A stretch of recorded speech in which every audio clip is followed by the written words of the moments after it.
Alright, we're back on this tranny. Let's see, where did we leave off last night? We were on the shifting shaft arrangement, shifting forks and all the shifter stuff. A bunch of people are making comments about how this is a piece of crap design. That might be. Who knows? So, somebody are saying that if you shorten the bolt on here, it'll tighten this down further. I don't know. Depends on what kind of who made your parts, I guess. On this lever here, it don't matter because the threadman goes all the way through, so there's no way of bottoming out the bolt if it goes all the way through. So I don't think shortening is going to be the answer, but who knows? It's always possible, I guess, on some bike. Another question is which way does it go on? I remember. I forget. Thought it was in the front. That's yet to be determined. We'll figure that out when we get in the bike. So for now, we're just going to bring it down a little bit. It's on there. I forgot what position I want to have it on later. Doesn't matter for now. Okay, I need to get the pulley up onto here. We're going to a bigger pulley. Make it go faster.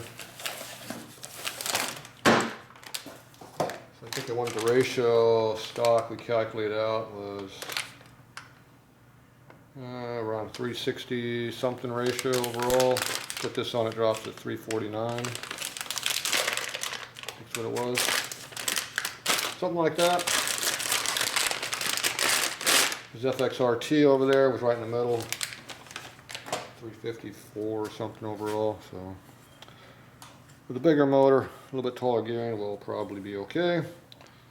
Not be any kind of problem lugging it. So this is a thinner pulley here, where the spline is. The later pulleys are thicker, stronger, but when you buy the pulleys, the cheap ones are made with the early stuff, so you got to use the early spacer design. Baker, obviously they made a spacer to use the late seal, so we didn't have to change that seal out. We went through that earlier. So made it a little bit more confusing for us. If you lock it in 2 gears, put things together a little easier. Of course it does not want to go on. There it goes. So this is 34 tooth instead of 32 tooth. Goes like that.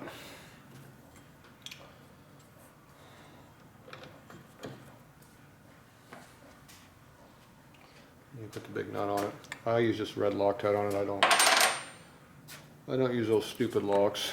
So I've seen too many of those locks fall off. So make sure you got good Loctite. Make sure everything's dry. Let's see. He was having problems making this work the other day. I don't know why.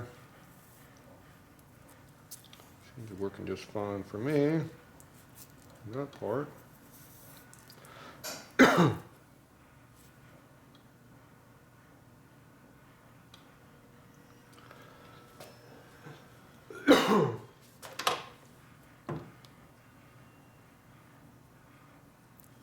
think he needs a bigger hole in the end of it. Is his problem.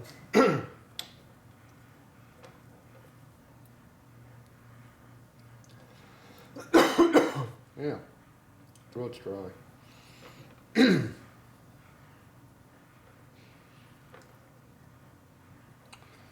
put a liberal amount of Loctite on that.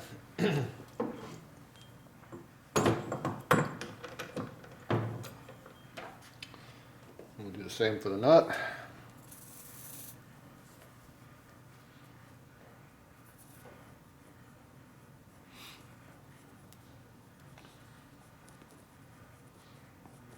This Loctite is more pasty than liquid like I'm used to, so I'm not sure what the deal is. This 266 is. A little bit different. Alright, good layer of that on there. Let's see, looks like they would have had this side on against the pulley, so we'll do the same. the backwards thread so you loosen the tighten.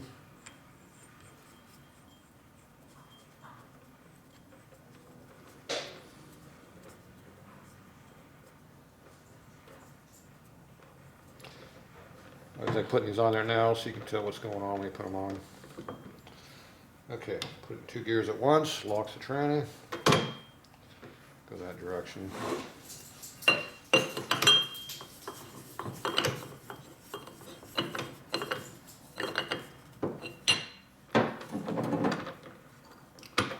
Okay, seems to be okay. Let's see, 3/4 drives. Socket, 1/2" drive here. Must be an adapter around here somewhere. I'm working alone right now, so that means we gotta find stuff. It looks like there's an adapter right there. Good deal. Always fun hunting for tools where you don't know where anything is at. Oh well, makes it more fun, right? All right, he's got a electric zip gun over here. I hope if the battery's charged. I don't know if it is. I don't know anything about this thing. We'll see. We'll put on full power there. Where's the full power button at? I guess that controls how much power you're doing. 1, 2, and 3. Which way makes more power? 1 or 3? Depends on how you start, I guess. I'm gonna guess 3 is higher than 1.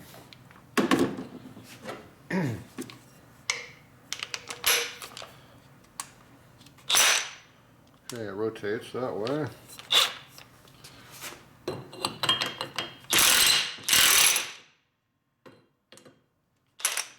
The biggest problem is when you're holding the gun and it goes on and your finger goes up and turns the other direction.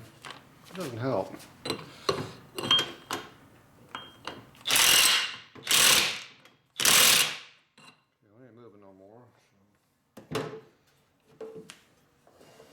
We're going to say that's probably tight.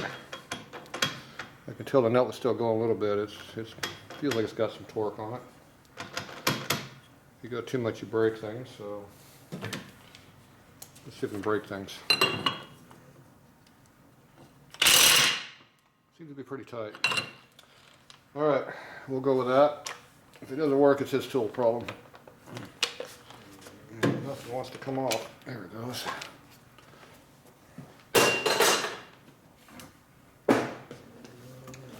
All right, go back in 1 gear, make sure it rotates freely. If you put it in a lower gear, it spins all the gears at once. Make sure the whole tranny works good. Spin seems to be nice and free. It's a good sign, there's no wobbling on the pulley. I'll say that's good. All right, we'll go with it. Okay, we got a sleeve that goes on here for the bearing. A lot of people like running the ball bearing on here, not run this. The roller bearing has a lot more load capacity. So this is the sleeve that has the stop on the end of it, so it actually pinches down here at the end, so it can only go so far and then it stops. So this side here is bigger than this side here. So it doesn't go on too far. It stops because there's a step right here, it hits on the edge, taper. Now, we gotta figure out how we get that on there. Let's see what I brought with me. Let's see, it's one of Dad's tools for old bikes. Looks like it works on new bikes too. Yep, should work perfect. Gets right on the end. Just a piece of tubing. Put a steel cap on it so you just hit it hard and it doesn't hits nice and even, goes on square. Now if you heat this up a little bit, it'll go on easier. We'll see how hard this one goes on. It just slip right on.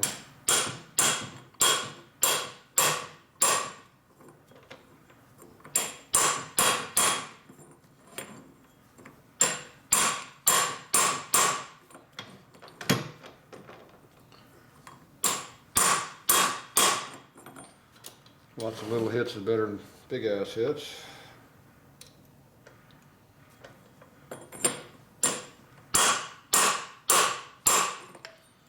Pretty hard. I don't like banging on bearings that hard.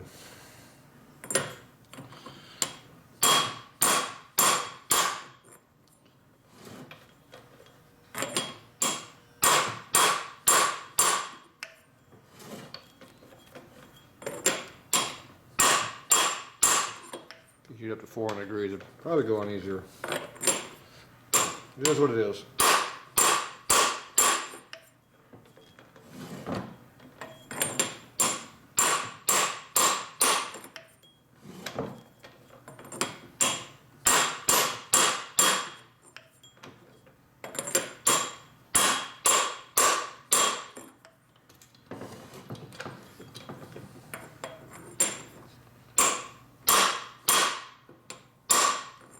That's about it. Yeah, not moving no more. Slightly different sound to it. We're done.